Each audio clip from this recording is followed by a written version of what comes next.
Imaginez un monde où la neige est rouge de sang, où chaque jour est une bataille, où la bonté n'a pas de valeur, où les innocents meurent et les forts survivent. Dans ce monde brutal, il y a Askeladd, un homme qui tue, qui ment, qui manipule.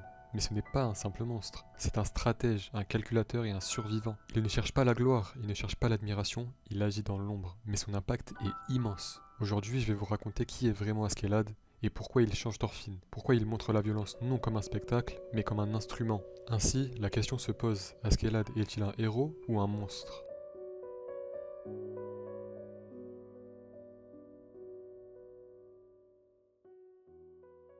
Askeladd n'est pas né roi ni héros, il est né rejeté. Fils illégitime d'un noble gallois et d'une mère danoise, il n'a jamais été accepté. Dès l'enfance, il est moqué, ignoré et rejeté. 俺は奴隷の母親から生まれた。親父はユトランドの豪族だった。俺みたいなガキをあちこちの女に産ませてたらしいが、名を与えたのは本妻の産んだ年長の子供たちだけだった。 Cette expérience façonna son caractère. Il l'apprit vite, la bonté seule ne protège pas, la naïveté tue. Pour survivre, il faut être intelligent, calculateur, prêt à manipuler et à se défendre. Askeladd tue, sans trembler, mais il ne glorifie jamais la guerre. Il ne parle jamais d'honneur ou de bravoure. Pour lui, ce sont des mots creux. La violence est un outil, un moyen de protéger ce qui compte pour lui, de manipuler la situation et enfin de survivre. Il sait quand frapper et quand rester silencieux.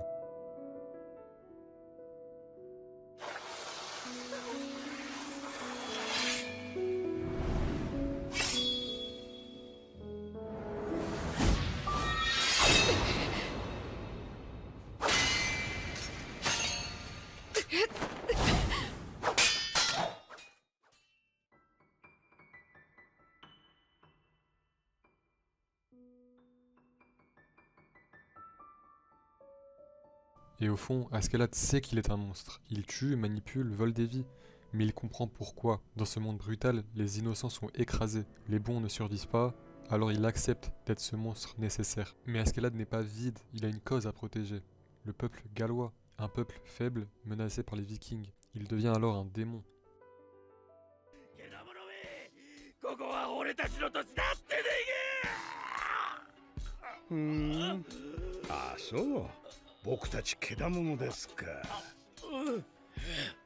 無知なお前たちに一つ歴史を教えてやろうありがたく聞けよサクソン人いやこの辺りの住人はアングル人かまあどっちでも同じかこの土地はもともとはお前らのものじゃないんだよ最初の住人はケルト人だ森に暮らし精霊を崇めていた今のウェールズの民の先祖だやがてローマ人がやってきた彼らは支配者だったがケルト人と共にこの地に暮らし知恵と技術と文化を授けた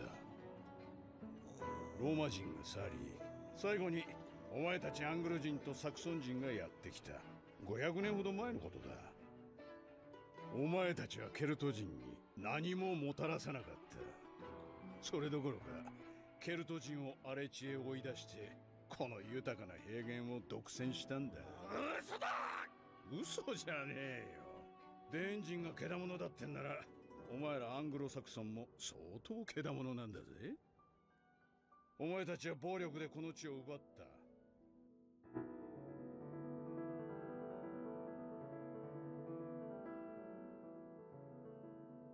Quant à Thorfinn, c'est un garçon qui a grandi dans la guerre. Il est le fils d'un guerrier pacifique, Thors, tué par Askeladd et ses hommes. Dès ce moment, il est consumé par la vengeance. Chaque jour devient un combat pour le tuer. Il ne connaît plus que la haine et la colère.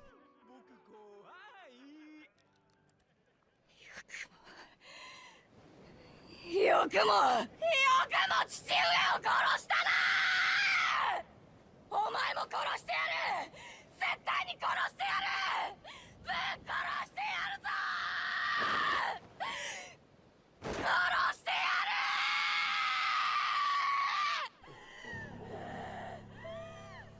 るガキのくせになんて命しやがる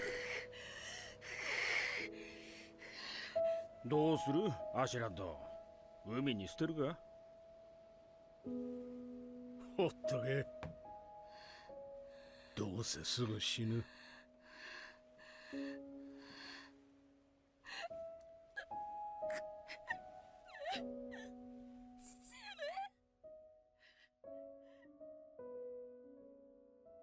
Askeladd ne cherche pas à tuer Thorfinn, il voit le potentiel dans la haine du garçon. Il transforme cette haine en apprentissage. Chaque duel, chaque provocation, chaque silence est une leçon. Il lui vole donc son enfance et le pousse à devenir violent. Mais il prépare aussi Thorfinn à survivre dans un monde brutal.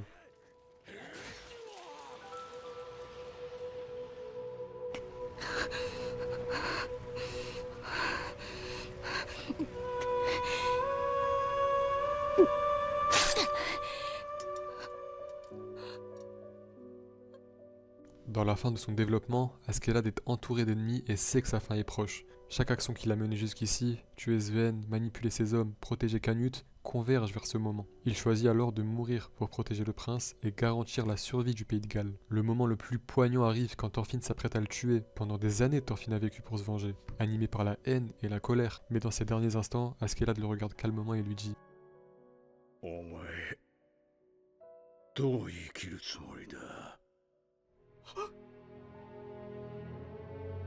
これから先、俺が死んでからその先、どう生きるつもりだ、トルフィン。何も考えてなかったんだろう。ルス。いい加減先へ進めよ。いつまでもこんなクソくだらねえところに引っかかってねえで、ずっと先、トールズの行った世界のその先、トールズのこのお前が生き、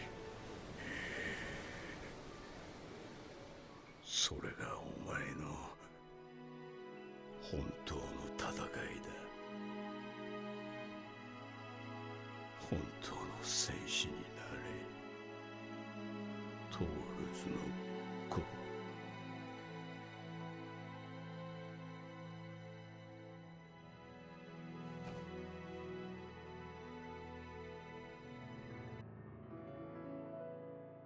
Thorfinn qui vivait uniquement pour la vengeance est bouleversé. La mort d'Askeladd et ses derniers mots lui font comprendre que sa haine l'a consumé et l'a limité toute sa vie. Il voit que la vengeance aveugle ne mène qu'à la destruction. Alors, tous ceux ayant vu la saison 1 de l'anime se sont demandé à la fin, Askeladd est-il un héros ou un monstre? Eh bien la réponse, on l'a vu tout au long de cette vidéo, ce sont les deux. C'est le produit d'un monde brutal, où la bonté seule ne suffit pas, et la survie exige parfois des choix cruels. Sa vie et sa mort nous montrent que la moralité n'est jamais simple. Un acte peut être à la fois destructeur et salvateur, cruel mais nécessaire.